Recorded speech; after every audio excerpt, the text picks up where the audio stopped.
Today we'll be asking a question: how is the FDC party preparing for the 2026 general elections? Now, every political organization in this country is gearing towards the 2026 general elections, and internally they are organizing. Yesterday we heard from the National Resistance Movement telling us what they are doing as a political party to prepare for those election processes. And the same is happening with other opposition parties that are fighting it hard to try and wrestle power from the NRM party. One of those political parties which announced yesterday their active involvement in the next general elections is the Forum for Democratic Change. And today I'm speaking to its leader, the Honorable Engineer Patrick Amriat Oboy. Good evening, Honorable Amriat. Thank you very much for honoring us with your presence on this edition of Spectrum. Thank you very much, and good evening to listeners. Happy New Year to those who have made it to this year 2025. And I wish to take this opportunity to condole with the families that have lost their loved ones, and really particularly leaders, former members of parliament, the Honorable Muhammad Segrinya, who was one time an FDC member.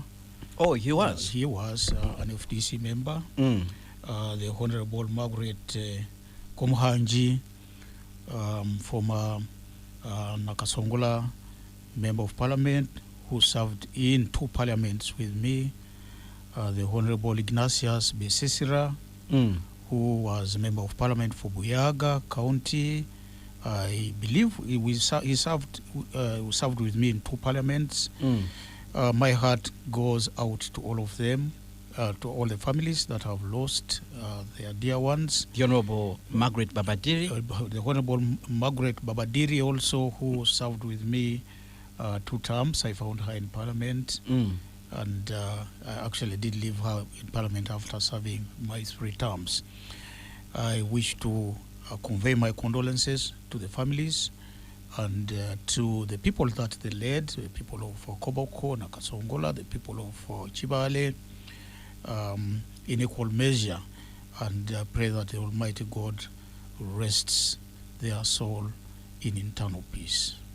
All right, Honorable Amriat, the last time you were on this table, we were discussing the challenges that had engulfed the FDC party. You had suffered a rupture, second rupture in not more than 5 years or so to say. A group left the party, and very many people said FDC is finished completely.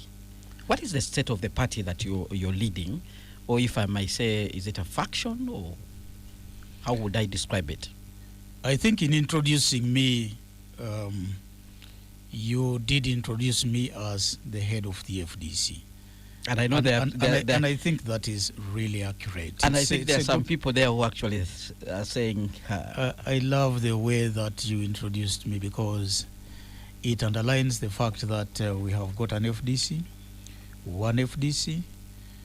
We have got one leader of that FDC, and that is me, with an address 1164, that's the plot number, Entebbe Road, in a place called Najanankumbi. And I would probably describe myself, not to answer the question directly, as a person, a leader with mixed fortunes. When I came to the leadership of the FDC, I enjoyed a lot of support among members.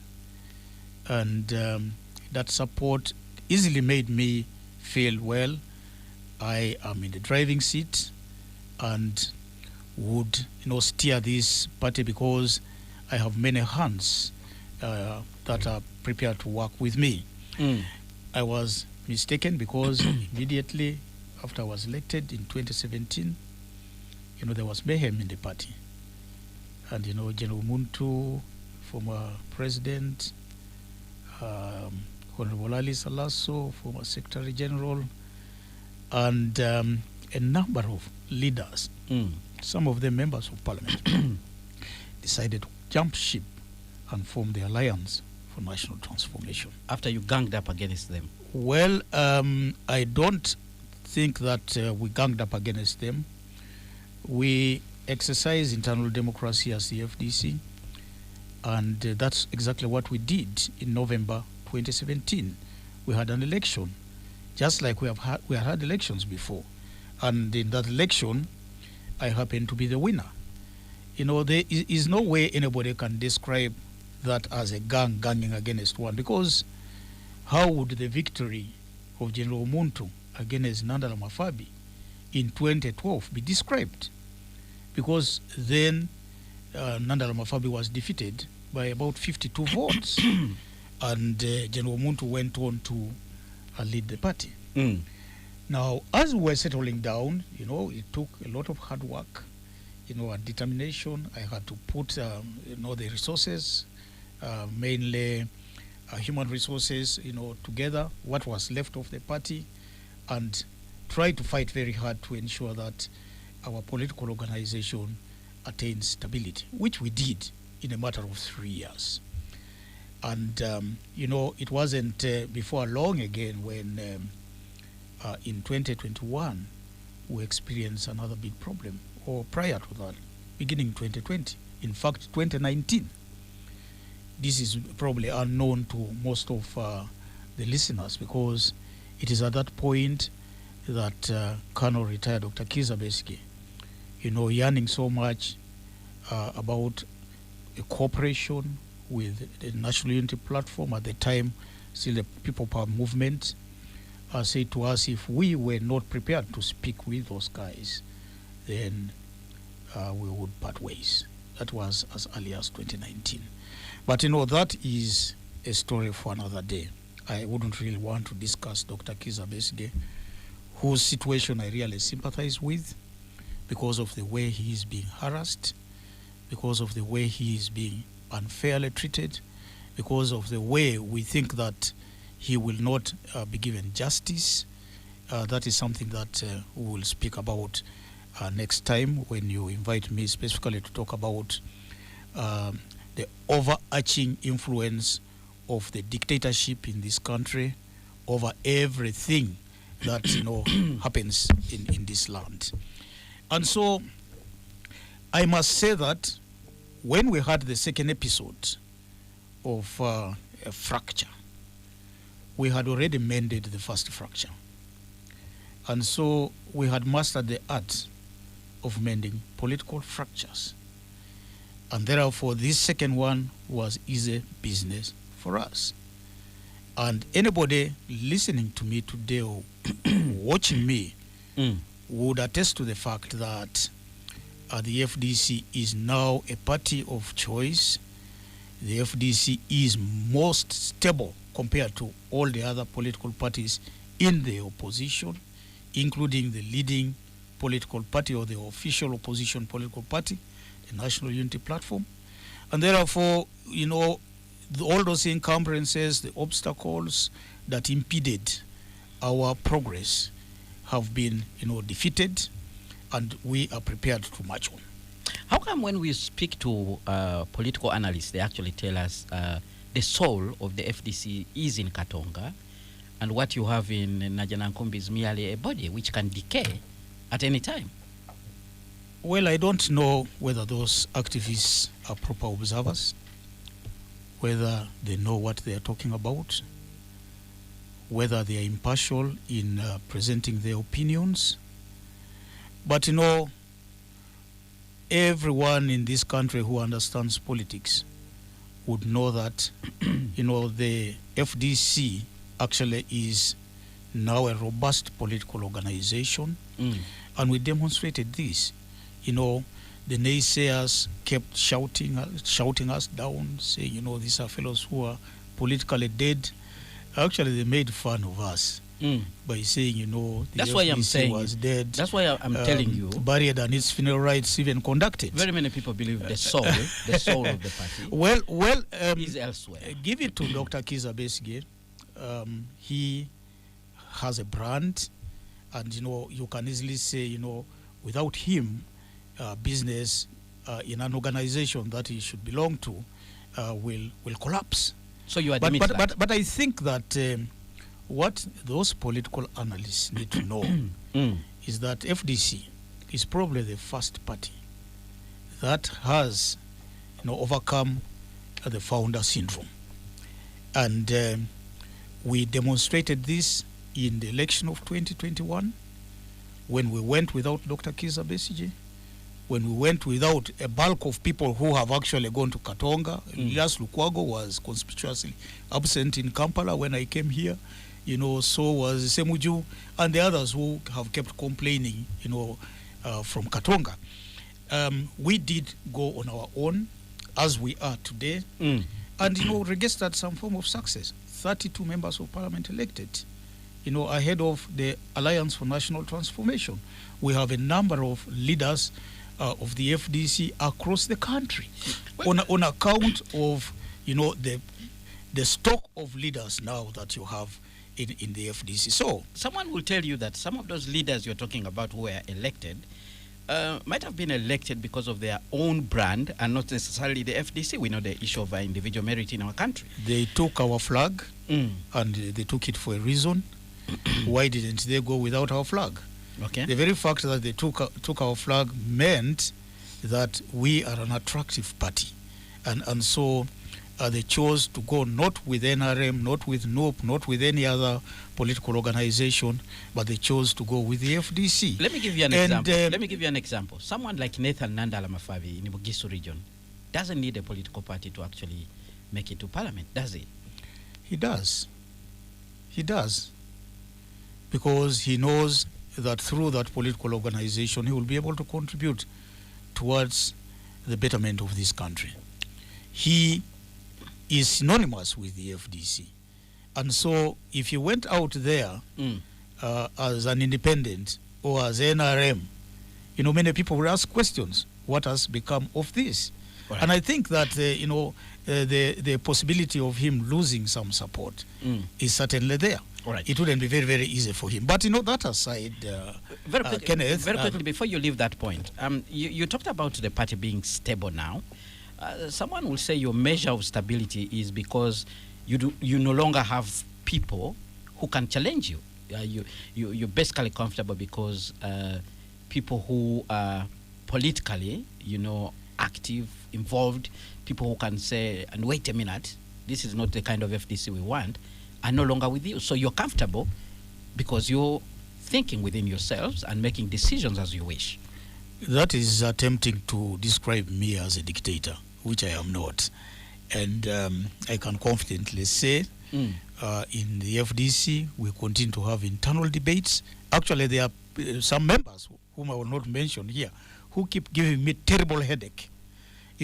Once I am not in the news for a week, they keep saying, but you are quiet. What is happening? The party is, going down. there is no vibe in the party. And, they keep checking me. They keep checking whatever I do. Sometimes I keep, lamenting within myself. Do these people know I have a family to take care of? I have got to work. I'm not paid as a president of the FDC. So what benchmark? Do they know? Do they even know that I go hungry sometimes? Do they know that I can fall sick? No, but there is internal debate. Remember that these NEC members in the working committee, that is top management, are elected. And they are not just appointed, with the exception of a few vacancies that happen, that places that fall vacant. But by and large, they are elected leaders. And so I do not have power, to coerce them or even to relieve them of their positions. And so really, for them to be doing their work well, they should be pointing out on the shortcomings within the organization and also proposing how things can be done better. And so it's really, I think it's unfair for you to think that, all is well and that there is no challenging situation within the party on account of the fact that, people like Elias Lukwago have decided to join the PFF or form the PFF and actually dreaming that they could dissolve the FDC. That is a far-fetched dream. It can never happen. And I would like to assure the public that Elias Lukwago and his group do not have the authority, they don't have the power to dissolve the FDC. All right. Now, let's look ahead. 2026 is around the corner. Like I already said in the preamble, all political parties are organizing to field candidates to make sure they win the elections. Is FDC in the shape of actually doing any of those? Well, yes and no, because we exist as a political organization. We have the experience. In fact, the FDC as a party is going to go to the 5th election in 2026, in fact, beginning now as we prepare in 2025. And no, because there are certain things that are still necessary for us to be confident about participating in the elections. And, yesterday I told the media that we have got a strategy that has been formed, developed in order for us to ensure good performance in the election of 2026. And there are things that are in our to-do list that have yet got to be done. For example, we need to conclude candidate identification. We need to mobilize the required resources. We need to identify candidates who are going to be participating in this election. We need to prepare our media teams. We will be holding a national delegates conference to elect a presidential flag bearer before June. And so a full complement of our arsenal and manpower has yet got to be put together. And I think that this is something that we are doing far ahead of time, because we learned our lesson last time. We waited too long and too close to the elections and ended up getting a presidential flag bearer barely 2 weeks before the nomination. And, we went into that thing almost unprepared. All right. So let's look at some of the timelines in your political parties. For instance, what are you doing now that your supporters need to be aware so that they should fully participate? The organizing, what are you doing exactly according to your roadmap as a political party? Well, last year we held a very, very successful rallies across some sub-regions of this country. And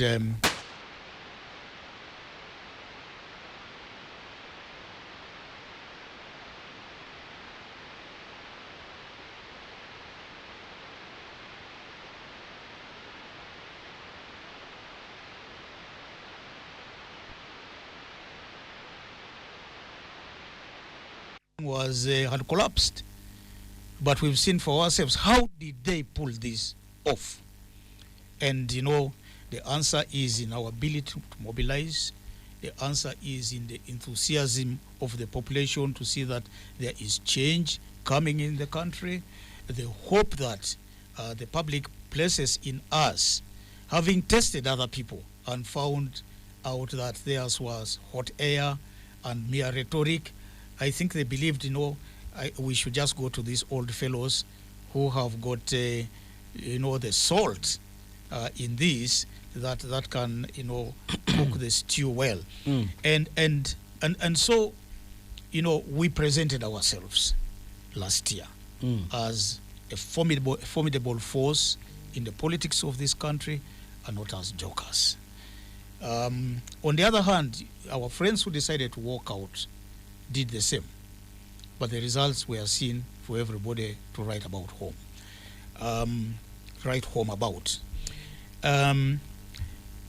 What are you currently, what we are doing, we've started the process for identifying our candidates.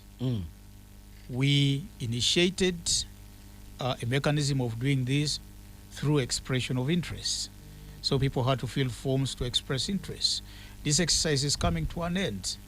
We have also embarked on residual elections in the grassroots to strengthen our structures and also filling up gaps that may have been realized on account of people moving out of the party, some people dying, some losing interest, some being inefficient. And by the middle of next month, we would have completed the rebuilding of our structures across the 20 sub-regions of this country. Mm. We are also building a robust media team. And I invite you, if you really would like to join I don't politics, to understand join what- our media team. I don't understand when you say a media team. Are you sort of, recruiting your own journalists? Is it a No. is it your publicity team? We are recruiting activists. These are basically going within to be your volunteers. ranks, your supporters? You know that elections these days are really won, through communication. Mm. And in this fourth industrial revolution, the communication age, we are going to be employing, different platforms, including social media platforms, to reach out to the population, shifting from the mainstream to the other form of media. So we don't have to have trained journalists. We might invite you to talk to our activists, give them tips on how to communicate. And then the communication itself is going to be done by the people themselves. Remember that. So you're setting up your own publicity team. Yes, Okay. your level of communication is far a world of a difference with the needs of the local people. So we want to bring on board some local people who would communicate in at the same level, wavelength with the people, on the ground, who are really a majority of whom, may not have gone to school, but are the voters in the next election. All right. In the elections to come. In your document here, I'm seeing that you're going to do what they call a manifesto development. Manifesto development. I thought the FDC had a platform which does not change. You have values. You have, what do they call it, ideology, things that do not change just because you're going into an election. There are certain things that. So why would you be developing a manifesto? There are certain things that are a given. Mm. They're there, whether you like it or not, and those are contained in our platforms, partly in our constitution, and they keep coming up in subsequent manifestos. But that said, the country is not stationary. In 5 years of the NRM, the country has moved. A lot of changes have happened. And so this manifesto update is going to be responding to those changes. Mm. It's also going to be responding to the failures of the current regime, those in power. And by the way, even in terms of our international policy, a lot of things change because the global community, the world, so to say, keeps, changing. And a day in politics is a very, very long time. And so we got to look at our previous manifestos, find out if those manifestos meet the needs of the population, be able to prescribe solutions to some of the problems, some of them new situations that are arising, and therefore there is a need for us to have a new manifesto. So we're going to provide a manifesto for 2026 to 2031. All right. We're going to go into a break, but when we return, I'll try to ask you to tell us what are some of those key issues that you think should determine the next election, looking at the state of affairs in our country.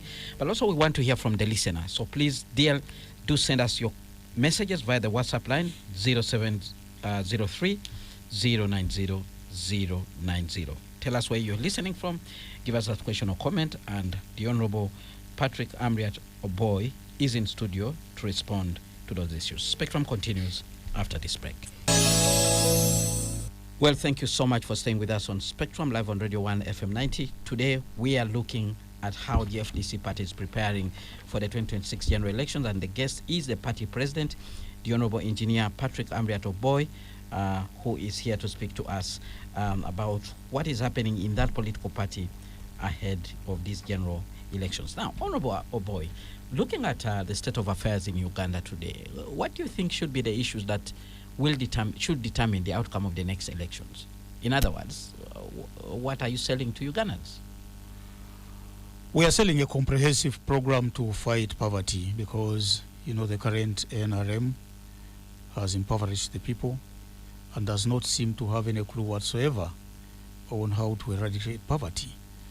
When you look at the programs that they are rolling out across the country, there is a problem. We are also looking at the economy, where we have a few individuals owning almost everything. In our estimation, 20% of the population controls 80% of the population, of the economy, and actually are super rich. And yet you have the downtrodden, the wreckage of this earth, who are 80%, and between them share 20% of the commonwealth in our country. And this should not really be allowed to happen. We think that the NRM is definitely depriving and deliberately doing this, depriving the Ugandan economy of resources in areas that would generate wealth, that would produce, income, that would produce revenue to run our economy. And so we are going to look into the economy in a fair amount of detail to ensure that this sick economy is brought out of the ICU and resuscitated for the benefit of Ugandans. Accompanying this, and this is really one of the major failures of the NRM, we have opened up educational institutions. The number of universities today is almost countless, when you compare it to our time when we only had Makerere when I was going to university. Today, I think we graduate about 60,000. I don't know the exact number. I could cross-check this from the universities every year. But a very small fraction of these young people have looked for jobs for years, have been frustrated as a result, and some of them end up doing funny things to make a living. Remember that education in this country costs. University education is expensive. Most parents are unable to bear the cost of university education. They end up selling very, very vital properties, including pieces of land. They sell nearly everything to get their boys and girls into university in the hope that they could come and get employed after graduation, some of them with very, very good degrees, and be able to serve their country, but also get some kind of family income to the family. These dreams have been dashed. And so we've seen increased numbers of cases of suicide, people, running berserk. There are a lot of insane people speaking good English here in town, walking aimlessly. And I think that is something that is a total failure on the part of the NRM. So we are going to look at, open up areas where the economy can employ our skilled man or woman power, effectively. There is the case of endemic corruption. The hemorrhage due to corruption, is trillions of shillings getting out of the economy, going into personal projects, entering private pockets. And yet, if this hemorrhage is stopped, then health care can be improved. We can have more money going into agriculture, agricultural production, and marketing. We can have more money going into schools. We can cause industrialization of this country that would create more jobs, across the entire country, not only in a few defined places. We can improve on the educational standards of our children. And, in this, as I said, fourth industrial revolution, where, you know, high-tech is supreme. It's really the trending thing. We cannot afford to lag behind, but, you know, move with the rest of the world. And so we're going to be presenting a manifesto of what we intend to do when we get power next year to better the lives of the Ugandan citizens. All right. Let's look at the political terrain. Are you comfortable as you're going to this election that things are okay? You are going to have an easy time. You will successfully run your campaigns and have a free and fair election. We have not heard you people talking about electoral reforms. We have not heard you people reflecting on the issues that happened in past elections. We've talked about electoral reforms. We've lost our voices in this ever since the Citizens Compact on elections was produced several years ago. I think it was before 2011, where the then Prime Minister Mama Mbabazi kept, you know, playing us games.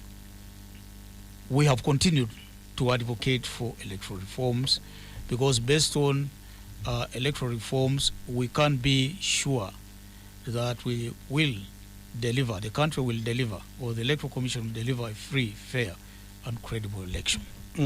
Now, our worry is that the current regime is not interested in electoral reforms.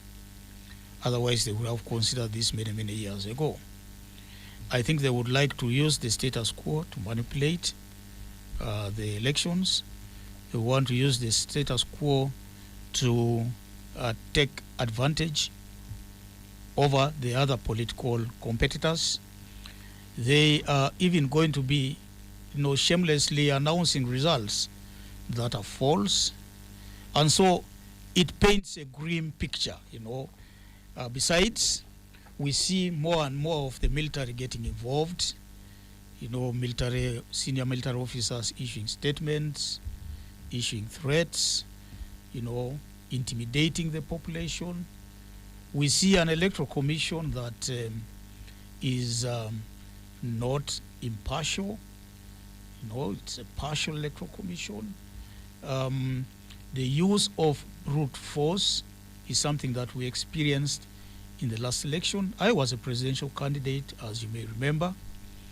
And to the best of my recollection, in the 65 days that were allocated to us to campaign, I was arrested 45 times, sometimes twice in a day. I'm not allowed to go to some places, harassed, you know, sometimes beaten. I went to the nomination center without my shoes. The shoes have been taken away by the very people you were not following the guidelines. The very people who were meant to protect me. You know, following guidelines does not mean restricting a person from free movement. You see, today we see intimidation of political players, that you can kidnap a political player from Kenya, bring him together with his friend to the military court, not allow him full access to the lawyers that he would wish to have. This is a total mess. We also experienced the use of a lot of money. Bribery was real in the election of 2021. And my estimation, looking at the way NRM is running, looking for canvassing for votes, their members, for their primaries, is that we are going to have a repeat of 2021. So there is really not so much accountability on the amount of money that a political organization or individual candidates can spend. And this is very, very dangerous for our democracy. There is also a fear of, you know, gerrymandering. We saw this especially in the by-election of 2020 in Soroti City East constituency, where we fielded the Honorable Moses Atano Kia. And, you know, there was playing with boundaries. Up to now, I would like to say, the Electoral Commission has not defined the boundaries for the election of 2026. And yet, according to their roadmap, this should have been concluded on the 4th of November That's last an year. exercise that is going on now, not so? No. And I think you're aware I- your Secretary General sits in a forum where the Electoral Commission meets political party leaders. Well, it doesn't discount the fact that they are already too late. You know, remember that preparing for election is not an easy thing, both mentally and financially. But also you have got to have vital information required for you to run around a constituency, for you to run around a country. And if this is delayed, it has got the consequence of affecting. What if the Electoral Commission is also facing the same problems that you're hinting on now? Lack of adequate resources, lack of information. The Electoral Commission is given a budget. It's a multi-stakeholder. It is given a budget. Process? Big budget, actually. I should have looked at the figures before coming here if I knew you would ask. It's given a lot of money. Its budget is financed properly. We see what happens in even by-elections, where the whole Electoral Commission and nearly all the returning officers from a region go to a single by-election. So I don't think that they fall short of their budget. They don't. They have adequate resources, but they fall short of implementing what the law commands them to implement. And one area of total failure is civic education, civic or voter education. An area that is left to civil society, an area left to political organizations like mine to do. And yet we have an electoral commission that is properly financed to carry out this function. And so really it paints a grim picture of what we are going to see in 2026. There is also the power of the incumbency. You know, Mr. Museveni has been running around ostensibly to make an evaluation, an assessment. He has been dealing with poverty, of poverty eradication, PDM, promoting parish development model, 4-acre model. I don't know whether this would need the president of the country to do that himself, because this could be done by an agricultural officer. He's showing leadership. Could be monitored by his representatives. What is the work of the RDCs? We have got internal security organized officers, at the district level down to the village level. And, all these should be able to write reports on the progress of a development program. All right. All that our opponent, Mr. Museveni, is doing is early campaigns using national resources. We have comments coming in from the listeners, and we have a comment from Benon Fred to Inamasco says, can Honorable Amriat convince a prospective FDC member that the party he or she would like to join would be able to take the presidency and champion change? Is the FDC in the current form capable of taking the presidency and championing change? We have another comment coming in from Mr. Drani, who says, is that Mr. Amriat? If so, please tell him first to return Mr. Museveni's stolen money before wasting our time on cooperation. How can serious opposition party cooperate with two-faced individuals working for Mr. Museveni? Then another comment, Amriat Nandala group has killed our party, and then somebody has killed our party of hope because of their selfish interests. Which party or piece of the FDC party is Honorable Amriat representing tonight? Then we have another person here who writes in and says his name is Okelo Patrick Bonyo from Busega, who says, thanks, Power. Is there any plan to receive members from the Katonga faction if they may want to return home? Is the party recruiting new members? How come I don't see any party activities around my place? Is the party ready to conduct the coming election in 2026? Are we going to have primaries? And if so, are we able to handle the aftermath of the primaries? That seems to be a member of the FDC asking those questions there. Let's respond to those and then we'll take another round. Well, we are being accused of receiving money from Museveni. This is something that... And I was about to tell you that it's going to stick. This is something that hurts the party, certainly. It hurts our reputation as individuals. Mm. I don't know how else we can say to the public this never happened. I am sure that if some form of evidence was put, because what is happening now is hearsay. Mm. Hate campaign from some members of the public. Nobody, even the person who first alleged, has been able to present clear evidence and put it on the table. We have seen the case of Lukwago, Saleh, writing a letter and signing and saying, this man here, I'm the one who propped him in Kampala. And nobody has challenged that. Are you referring to the cheats? Yes, we have. I can confirm that I did host Honorable Arias Lukwago here, and he denied. Well, that is some form of evidence there. He could deny that, but it's written. Did you actually not even that kind of Did you actually believe the cheats? Well, honestly, yes. Oh. Why not? Okay. Why wouldn't Lukwago challenge Salim Saleh in court? Why? Why have we tried to discuss this internally? Okay. And while he was still a member. Yes, my friend became wild in neck. Said, stop, never discuss this. I'm sorry to be divulging what I should not be saying on air. Now, so this business of saying we have killed FDC is not dead. Mr. Drani, FDC is very much alive. Thank you very much, Patrick Okello, for following. And under Article 12 of the Constitution, I would say, we receive anybody who wishes to return to the party.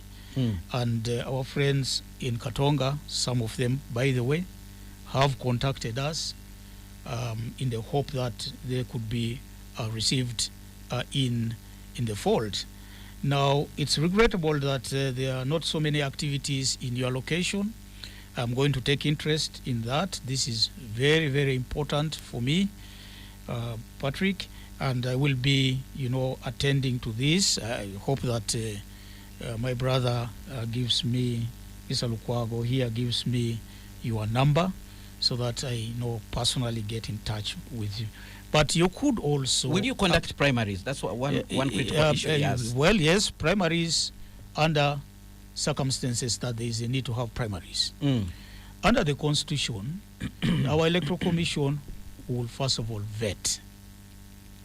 They are going to vet. The Constitution provides for vetting. Every candidate will be vetted to find their suitability.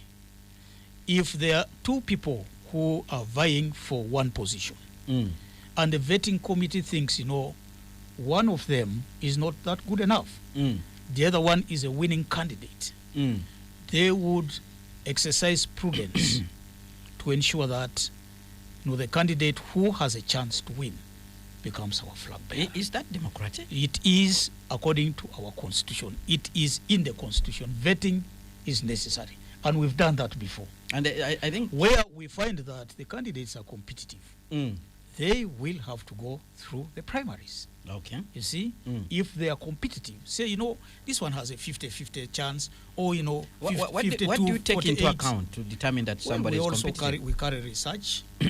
We gather information from the electorate. Remember that we have got an elaborate network across the country. And so Lukwago wants to stand in a position, Kenneth, for that matter, not Elias, wants to stand in Kibanda. We are going to ask the people of Kibanda, the opinion leaders. We are going to ask our chapter members. We are going to ask common citizens in Kibanda, how does Lukwago, Kenneth, stand in your area? Has he got a chance? But there is somebody else who is stronger, maybe a Musisi, who is more likely going to win. And so Lukwago will have to be told, well, maybe you could run in another position because there are all the indications that you're not going to deliver a good result for us. But if they are 48-52, quite close, they are competitive, and we get mixed signals from the constituency or from the sub-county, for the case of LC3s, we will subject them to a competition. Well, we have another comment coming in, but just news coming in. The Electoral Commission confirming that it has received communication officially from Parliament that there's a vacancy in Kawempe North, which means there's going to be a by-election to replace the Honorable Muhammad Segirinya. Will FDC be taking part in this kind of by-election? It is early for us to take a decision on this. First, on moral grounds. If we had announced, like some people even announced before Segirinya died, that they were running for that position, we would have been understood as not wishing him well, wishing him to die. Also, we believe that this time of mourning, we should accord respect to the deceased, to the family, keep comforting them. But, as early as probably next week after the mourning period, top management is going to sit to decide whether we will have a candidate there. I must also add that in the election of 2021, we actually had a candidate in Kawempe North. And if that candidate is available and is mentally ready, and we feel that we have got a good chance, then we shall go in to run, we shall present a candidate. If we feel we are not ready and that it's risking the political fortunes of an individual. By the way, the MP is going to be there for about 1 year, slightly over 1 year. Because nominations are in October. Yeah. Yes, next year. 2026. No, but there will still be an MP. Now, when you look at how much work that MP can do vis-a-vis the expectation of the electorate. Remember, Segirinya, the late Muhammad Segirinya, was high-flying. He had started to do a lot of things. He was visible on the ground and, was able to express himself. For every little thing that he did, and, give it to him, he was able to inform the public. Everybody knew. You needed not to be here not to know. And so it represents a big challenge for a candidate who will be repressing him. Okay. So the long and short of it is that we are considering fielding a candidate, but we are going to examine our preparedness and the willingness of a candidate who would probably have a better chance in the election of 2026 to run in a by-election when we have a very short time left for that person to serve. Honorable Patrick Amriato Boy, we're coming to the end of this show. I'll give you an opportunity for your closing remarks. Well, I would like to say to listeners, first, thank you very much for listening to me, and to those who made calls. I appreciate the calls and the counsel that you have given to me. I would like to invite the public to join the FDC, especially the young people. The young people are the owners of this country. They are the ones who are most likely going to live longer in this country.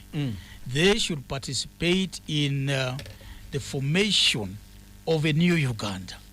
They should participate in political activities that are going to determine the path towards that new Uganda. Okay. I would like to call on all, even if the Electoral Commission is not doing this sufficiently, to go beginning 20th this month to 10th next month to update their names, their details in the register, and for new voters, especially the young people, come in your large numbers because you have got a duty to perform in the election of 2026. Right, with that we come to the end of Spectrum. Thank you very much, Honorable Amriato Boy, for coming in, and thank you very much, dear listeners, for tuning in and contributing to this discussion. Up next, we have the news in English with Miss Josephine Dagano. Thereafter, we'll have the Soul Train with BB Jr. Tomorrow, do join me for 2 hours of analysis of the top events of the week during Spectrum Extra. Until then, it's a good night.